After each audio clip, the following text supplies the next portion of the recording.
Cheerleaders are some of the most athletic performers out there, from their powerful jumps to splits to high kicks. Their performances are as impressive as they are demanding, but all of that athleticism comes with risk. Ankle injuries are some of the most common challenges that cheerleaders face.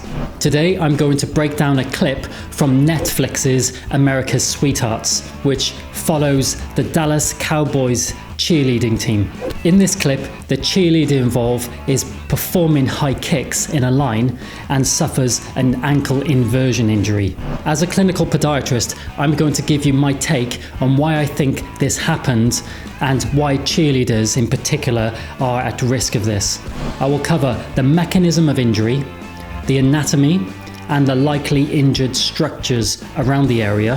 And at the end, I'll give you some practical tips on things that you can do to help prevent this sort of injury.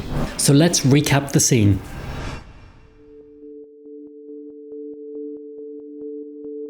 America's Sweethearts features the grueling auditioning and training to become one of the Dallas Cowboys' cheerleading members. They start with 76 girls and then slowly whittle down to a final 36. One of the reasons that many don't make the final 36 is due to limited flexibility and weak kicks. The managers do stress in this episode that their biggest challenge is their kick line. They stress that kicks and splits are part of the job, and as the team are so famous for their kicks, this is an absolute must. So let's recap the event. After 44 minutes into episode 3, somebody notices that Anisha has rolled her ankle badly. Now, you don't actually see the ankle inversion injury happen, but just prior to this injury, the girls are seen in a line performing high kicks. They ask Anisha to pull out of the line, and she's seen holding her ankle and explains that she's just rolled her ankle.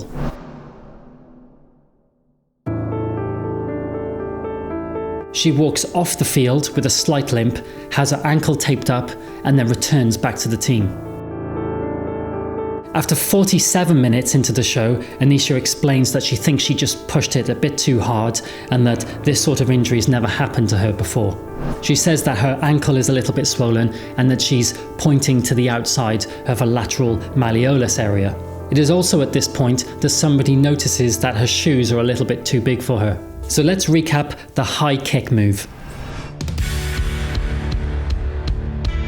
During high kicks, the arms are interlocked with the other girls next to them, so they all form this one big long structure across the field. One leg is swinging up into a high kick, leaving the opposite leg to balance and take the remainder of the weight. As the leg swings up into the air, this creates a little bit of a spring jump on the opposite foot, so the supporting foot goes up onto tiptoes. This transfers pressure to the front of this foot. This allows it to be easier to tilt the body back and swing the leg up with momentum. And with the kicking foot pointing upwards and the supporting foot pointing downwards, this sort of gives more of a dramatic appearance of the legs appearing longer.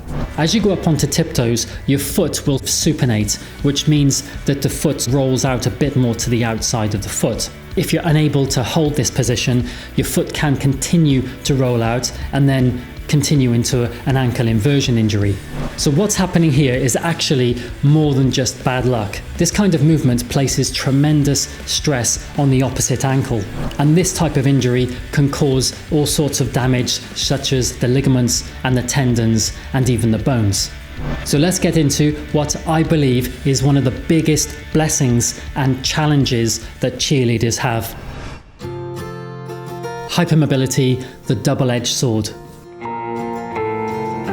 Cheerleaders perform incredible movements such as jump splits, and just so you know, most people cannot perform these types of movements unless they have some degree of hypermobility. Hypermobility is when your joints move beyond the typical range of motion, which is sometimes called double jointedness. So for example, if you take your elbow and extend your arm out, usually you'll have an angle of about 180 degrees flat, whereas somebody with hypermobility, it would go beyond this. You can be hypermobile in numerous joints around the body, and the more joints that are affected, the more hypermobile you are. With multiple joints that are hypermobile, you can be classed as having hypermobility syndrome. Going back to the cheerleaders, they all appear to be hypermobile around the hips in order to perform some of these movements. And a lot of them will be hypermobile in other parts around the body, such as the foot and ankle. So before we even get into the mechanism of the injury, it's important to understand that there's probably a degree of hypermobility at play here. This flexibility has huge advantages when you're performing splits and kicks and jumps, but it also comes with a trade-off of less stability. Hypermobile joints tend to rely on muscles and tendons to support them, making them more vulnerable to injuries such as rolling your ankle. Now, these are the main ankle inversion injury risks that I see associated with this move.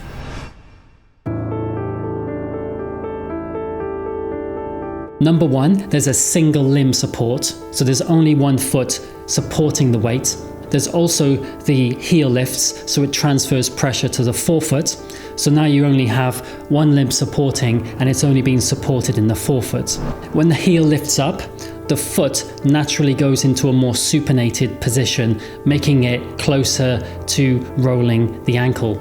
With the swinging leg, the center of mass will rise with this leg as it swings upwards. So the supporting limb has to not only support and balance the body, but it then needs to control the weight of the body coming back down through it. Their arms are interlinked with each other, so if the whole line starts to move in the direction of the leg that's supporting it, it's going to increase the inversion position of that foot and further supinate it, making it closer to rolling the ankle. And of course, finally, that we've already discussed is elements of hypermobility. Combining all of these is an easy recipe for an ankle inversion injury. In this case, Anisha rolled her ankle, injuring some of the structures around the outside of her left ankle.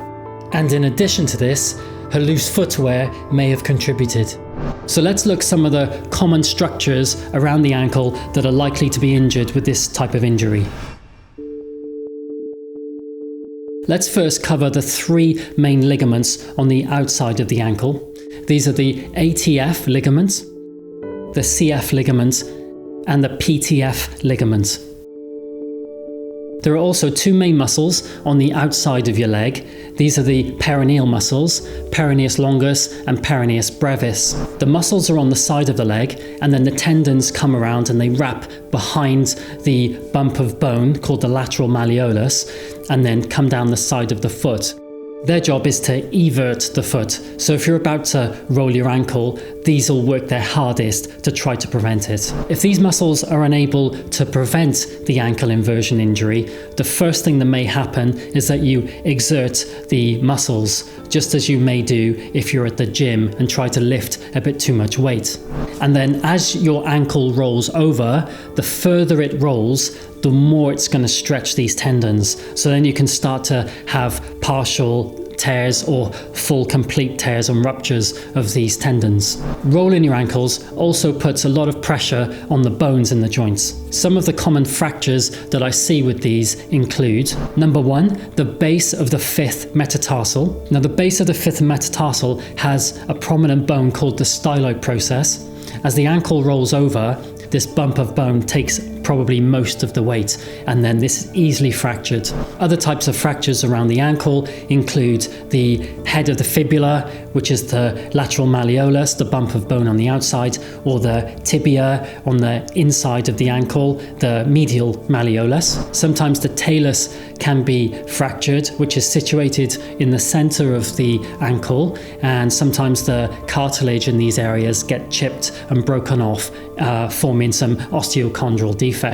And some of the other fractures can include the cuboid bone and the calcaneus. It's important to note that untreated or badly managed ankle inversion injuries can lead to chronic instability and increased risk of early onset of arthritis.